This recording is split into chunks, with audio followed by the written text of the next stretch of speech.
नमस्कार, मेरा नाम है सुमित सिंह मेहता। आज का हमारा टॉपिक है example on anomalous Zeeman effect. हमने इससे पिछले वाले लेक्चर में एनोमलस जी-मैन इफेक्ट के एक्सप्लेनेशन के बारे में डिस्कस किया था। आज इससे रिलेटेड यहाँ पर एक क्वेश्चन कर लेते हैं, ठीक है। तो क्वेश्चन हमें दिया हुआ है क्या, find the G-man splitting for 3D2 to 3P1। कोई एक ट्रांजिशन है वो कहाँ से कहाँ हो रहा है, 3D2 से 3P1 में हो रहा है।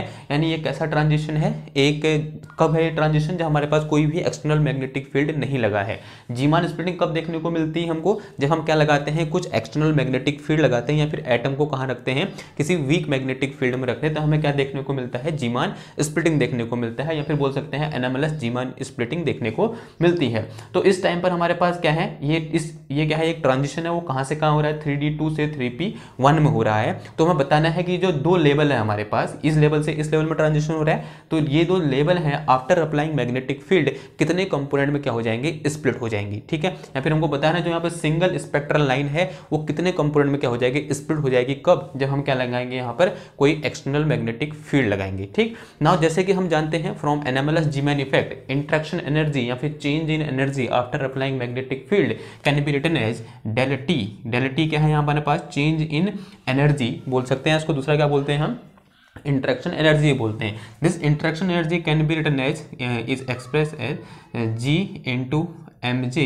Into L dash. यहाँ जी क्या है, लैंडे जी फैक्टर है, ये एम जे क्या है पर magnetic quantum number corresponding to quantum number J है, और ये एल डैश क्या है हमारे पास, लॉरेंज शिफ्ट है। यहाँ पर जो एल डैश है उसको हम किस तरीके से लिखते हैं, दिस एल डैश की जो वैल्यू होती है कितनी होती है, ई बी अपॉन 4 पाई एम सी के बराबर होती है, ठीक है। ई बी अपॉन 4 पाई एम सी। बी क्या है यहाँ पर मैग्नेटिक फील्ड, ई क्या है इलेक्ट्रॉन पे चार्ज, एम क्या है मास ऑफ इलेक्ट्रॉन, सी क्या है हमारे पास स्पीड ऑफ लाइट है, एम जे क्या है क्वांटम नंबर है, इसकी वैल्यू कहाँ से कहाँ तक, एम जे क्या है मैग्नेटिक क्वांटम नंबर है, इसकी वैल्यू कहाँ से कहाँ तक होती है, -J टू +J होती है। और ये जी क्या है, लैंडे जी फैक्टर है, और इसकी जो वैल्यू होती है हमने कैलकुलेट की थी, यहाँ पे इसके लिए भी हमने एक डेरिवेशन किया है, और इसकी वैल्यू कितनी होती है, 1 प्लस का J into J plus 1 minus का L into L plus 1 and plus का S into S plus 1 and divide by 2 into J plus 1। ये क्या होती है, इस लैंडे जी फैक्टर, इस स्मॉल जी की क्या होती है,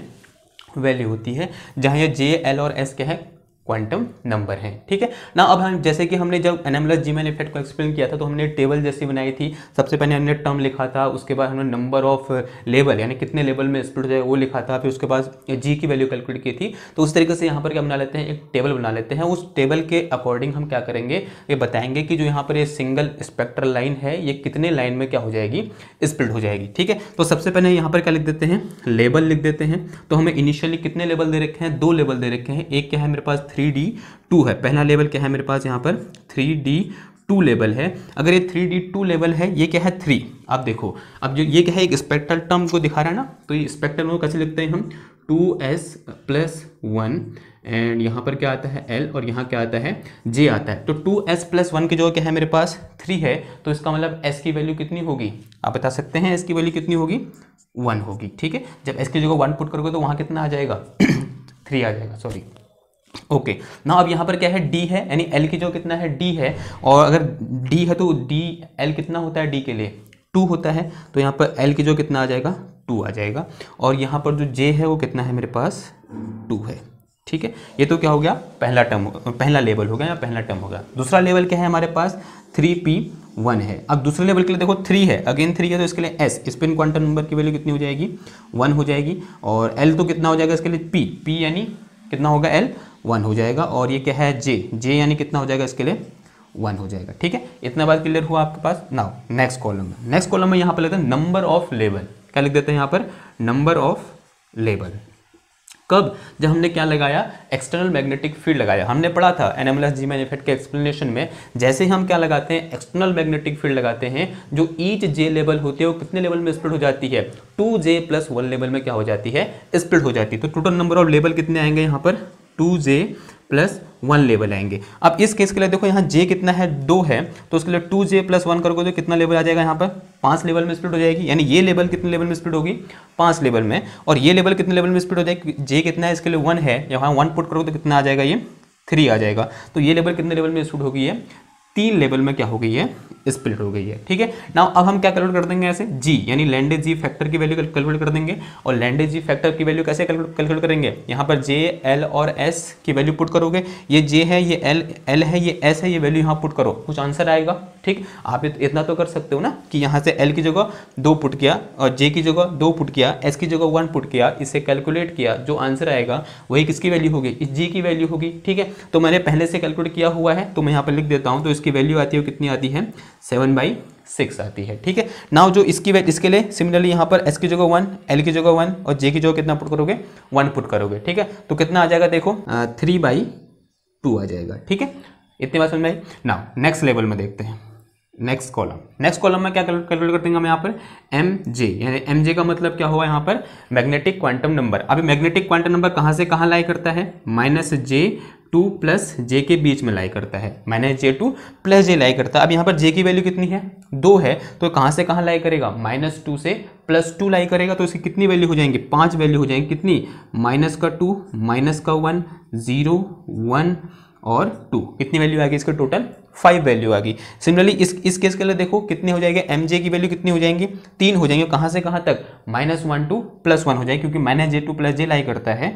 तो कितना आ जाएगा ये, -1, 0, 1, तो इसकी कितनी वैल्यू आ गई, 3 वैल्यू आ गई। ठीक है, तो हम यहाँ पर एक और चीज़ क्या कैलकुलेट करते हैं, उसे हम क्या बोलते हैं, शिफ्ट इन लॉरेंज यूनिट। क्या कैलकुलेट कर देंगे हम यहाँ पर, अब शिफ्ट इन लॉरेंज यूनिट। अब शिफ्ट इन लॉरेंज यूनिट कैसे कैलकुलेट, क्या होता है हमारे पास, जी इंटू एम जे, इन दोनों का जो प्रोडक्ट होता है जी और एम जे का, वही क्या होता है, शिफ्ट इन लॉरेंज यूनिट के बराबर होता है। तो सिंपल सा, ये क्या है, जी है, ये क्या है, एम जे है, क्या कर दो, मल्टीप्लाई कर दो। तो अब इन दोनों को जो मल्टीप्लाई करो कितना आ जाएगा, -7/3 आ जाएगा। इन दोनों कर दो कितना आ जाएगा, -7/6 आएगा, और फिर 0 आ जाएगा, फिर कितना आ जाएगा, +7/6 आ जाएगा, फिर कितना आ जाएगा, +7/3 आ जाएगा। ठीक है ना, सिमिलरली इधर देखो कितना आ जाएगा, -3/2, 0, 3/2 आ जाएगा। ठीक है, तो ये क्या हो गया हमारे पास, शिफ्ट इन लॉरेंज यूनिट हो गया। और ये क्या हो गया मेरे पास, एम जी की वैल्यू होगी, ये क्या होगा, जी, और ये क्या होगा, टोटल नंबर ऑफ लेवल। अब एक काम करो, इसे नोट कर लो। ठीक है, वीडियो पॉज करके इसे आप नोट कर लो, मैं इसे मिटाऊंगा, फिर हम यहाँ पर क्या बनाएंगे, एनर्जी लेवल डायग्राम बनाएंगे। ठीक है, और एक बात और, प्लीज़ लाइक, शेयर और सब्सक्राइब बहुत कम है। ठीक है, बता भी नहीं सकता, उतने कम है। ठीक, दोबारा क्वेश्चन में आते हैं, क्या करना है आपको, इसे मिटा देना है, और इसे मैं मिटा रहा हूँ, आप यहाँ पर दोबारा से करेंगे, क्या बनाएंगे, एनर्जी लेवल डायग्राम बनाएंगे। ठीक, ओके, तो क्या है मेरे पास, इनिशियली 2 लेवल है, एक लेवल ये है और एक लेवल ये है। ठीक है, इनिशियली मेरे पास क्या है, यहाँ पर 2 लेवल है। ये कौन सी लेवल है, ये है हमारे पास 3P1, कौन सा है, 3P1 है, और ये कौन सा है मेरे पास, 3D2 लेवल है। ठीक है, और इनिशियली यहाँ पर ट्रांजिशन होगा, इस लेवल से इस लेवल में ट्रांजिशन हो रहा है, तो मेरे पास यहाँ पर एक लाइन देखने को मिल रही है। कब, जब हमने कोई भी मैग्नेटिक फील्ड अप्लाई नहीं कर रखा है, नो फील्ड, यहाँ पर क्या है हमारे पास, नो फील्ड, कोई भी मैग्नेटिक फील्ड अप्लाई नहीं है।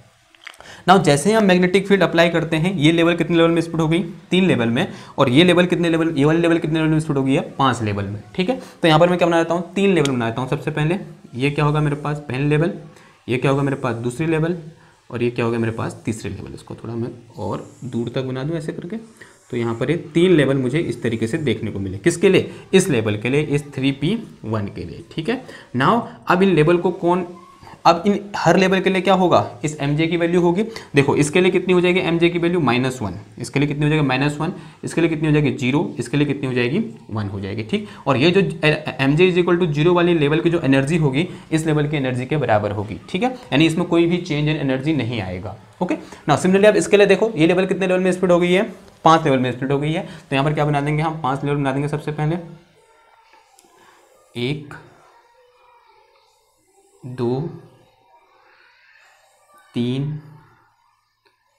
4, और ये रहा मेरा 5वीं लेवल। ठीक है, ये तो यहाँ पर बना दी मैंने, 5 लेवल बना दी। ठीक है, अब देखो इस लास्ट वाले लेवल, इस लेवल के लिए mj की वैल्यू कितनी हो जाएगी, बताओ कितना है, इसकी मिनिमम वैल्यू -2 है, तो इसकी कितने, -2 हो जाएगी। इसके लिए कितने हो जाएगा, -1, इसके लिए कितनी हो जाएगी, 0, और इसके लिए कितनी हो जाएगी, 1, और इसके लिए कितनी हो जाएगी, 2 हो जाएगी। ठीक है ना, जैसे कि यहाँ पर अब क्या था, एक ट्रांजिशन था, अब यहाँ पर क्या मल्टीपल लेवल है, तो एक से ज़्यादा क्या होंगे, ट्रांजिशन होंगे। यहाँ पर एक से ज़्यादा स्पेक्ट्रल लाइन देखने को मिलेगी मुझे। अब वो कौन कौन से ट्रांजिशन पॉसिबल होंगे, उसको कौन डिफाइन करेगा, सिलेक्शन रूल डिफाइन करेगा। कौन डिफाइन करेगा? Selection rule. तो सबसे पहले यहाँ पर क्या है सिलेक्शन रूल, हमें पता भी होना चाहिए, हमने पिछले वाले लेक्चर में पढ़ा था।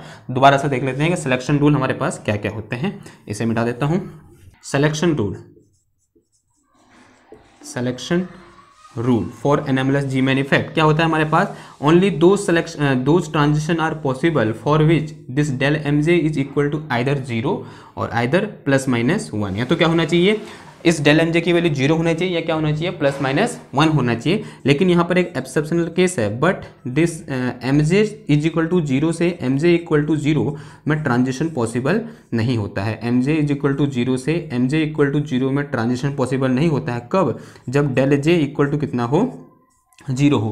क्या यहाँ पर डेल जे इक्वल टू 0 है? देखो दोनों के लिए जे क्या है, अलग अलग है। इसके लिए 2 है, इसके लिए 1 है, तो ये वाला केस तो यहाँ पर आएगा ही नहीं। ठीक है, ये वाली कंडीशन नहीं लगेगी। ये वाली कंडीशन कब लगेगी? जब हमारे पास डेल जे इक्वल टू कितना होगा, 0 होगा। ना इधर आते हैं। ठीक ना, अब यहाँ पर क्या लगेगा, plus selection rules, del M J is equal to तो 0 होना चाहिए या +1 होना चाहिए या कितना होना चाहिए, -1 होना चाहिए। वही ट्रांजिशन क्या होंगे हमारे, पॉसिबल होंगे। ठीक है, तो सबसे पहले देखते हैं इसके लिए। देखो इस 0 वाले लेवल से इधर 1 में ले आते हैं। ठीक है, कहाँ से कहाँ लाए, इस 0 से 1 में। 0 से 1 में लाएंगे तो डेल एम जे कितना हो जाएगा, -1 हो जाएगा, यानी ये ट्रांजिशन क्या है, पॉसिबल है। ठीक, नेक्स्ट केस में कहाँ से कहाँ लाया मैं, इस -1 से इस 0 में लाया। ठीक है, इस -1 से 0 में, तो यहाँ पर डेल एम जे कितना आ गया, -1 आ गया, यानी ये वाला ट्रांजिशन भी क्या होगा, पॉसिबल होगा। नेक्स्ट वाले केस में कहाँ से लाया, इस -2 से इस -1 में लाया, इसके लिए भी कितना होगा, डेल एम जे -1 होगा, यानी ये वाला ट्रांजिशन भी क्या होगा, पॉसिबल होगा। ठीक है, अब देखो अगले केस में कहाँ से कहाँ ला रहा हूँ मैं,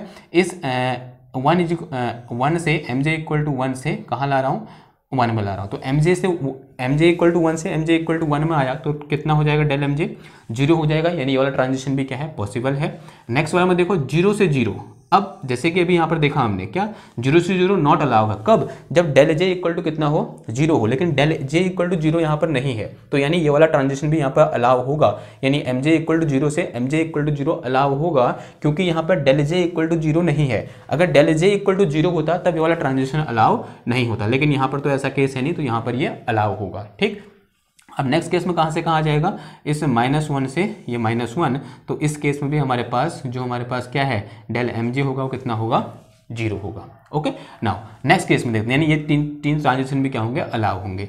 नेक्स्ट केस में कहाँ से कहाँ ला रहा हूँ मैं, इस एम जे इक्वल टू 2 से एम जे इक्वल टू 1 में, एम जे इक्वल टू 2 से एम जे इक्वल टू 1 में आऊँगा तो डेल एम जे कितना हो जाएगा, 1 हो जाएगा। ठीक, अगर मैं कहाँ से कहाँ आऊँगा, इस 1 से 0 में आऊँगा तब भी क्या होगा, ये ट्रांजिशन अलाउ होगा और डेल एम जे कितना हो जाएगा, 1 हो जाएगा। सिमिलरली जब मैं इस 0 से कहाँ आऊँगा, इस 1 में आऊँगा तब भी ये ट्रांजिशन अलाउ होगा और डेल एम जे कितना हो जाएगा, 1 हो जाएगा। क्या इनके अलावा यहाँ पर कोई और ट्रांजिशन देखने को मिल रहे हैं जो इस सिलेक्शन रूल को सेटिस्फाई करते हैं? आंसर है नहीं, देखने को मिल रहे हैं। तो यहाँ पर टोटल कितने ट्रांजिशन देखने को मिले मुझे, 9 ट्रांजिशन देखने को मिले। ठीक है, यानी मेरे को क्या देखने को मिला, मेरे पास पहले एक सिंगल स्पेक्ट्रल लाइन थी, जब हमने कोई भी फील्ड नहीं लगाया था, जैसे हमने यहाँ पर क्या लगाया, फील्ड लगाया, तो फील्ड लगाने के बाद ये क्या हुई, लेवल स्प्लिट हुई, और लेवल स्प्लिट होने से हमें यहाँ पर क्या देखने को मिले, 1 से ज़्यादा 2 से ज़्यादा स्पेक्ट्रल लाइन देखने को मिली। और कितनी स्पेक्ट्रल लाइन देखने को मिली, 9 स्पेक्ट्रल लाइन देखने को मिली। अब हमने पढ़ा था कि कुछ क्या होंगी यहाँ पर सिग्मा होंगी और कुछ क्या होंगी,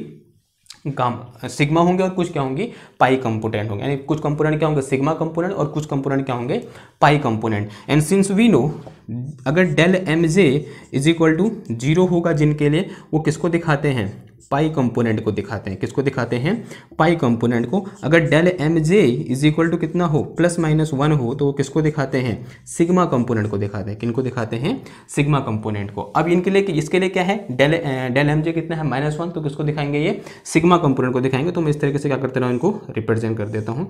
ये क्या है, मेरे पास सिग्मा कंपोनेंट है। अब इनके लिए क्या है, del M J equal to 0 है, तो किसको दिखाएंगे, पाई कंपोनेंट को दिखाएंगे। तो मैं इनको कुछ इस तरीके से क्या करते रहा हूँ, रिप्रेजेंट कर दे रहा हूँ। तो ये कौन से कंपोनेंट है, पाई कंपोनेंट। तो अगेन फिर ये किसको दिखाएंगे, सिग्मा कंपोनेंट। तो क्या हो जाएगा, ये कुछ इस तरीके का यहाँ पर देखने को मिलेगा। ये क्या है, सिग्मा कंपोनेंट नीचे वाले, और ये क्या है, मेरे पास पाई कंपोनेंट है। ठीक, तो इस तरीके से क्या हुआ, एक सिंगल स्पेक्ट्रल लाइन अपने कंपोनेंट में क्या होगी, स्प्लिट होगी, जब हमने इसे कहाँ रखा, एक्सटर्नल मैग्नेटिक फील्ड के प्रेजेंस में रखा, या फिर वीक मैग्नेटिक फील्ड की प्रेजेंस में रखा। यानी हमने क्या एक्सप्लेन कर दिया इसके लिए, anomalous Zeeman effect explain कर दिया। तो ये क्या हो गया, इसका एक एग्जाम्पल हो गया है। ठीक है, आई होप आपको समझ में आया होगा। तो मिलते हैं आपसे नेक्स्ट क्लास में, तब थैंक यू, धन्यवाद।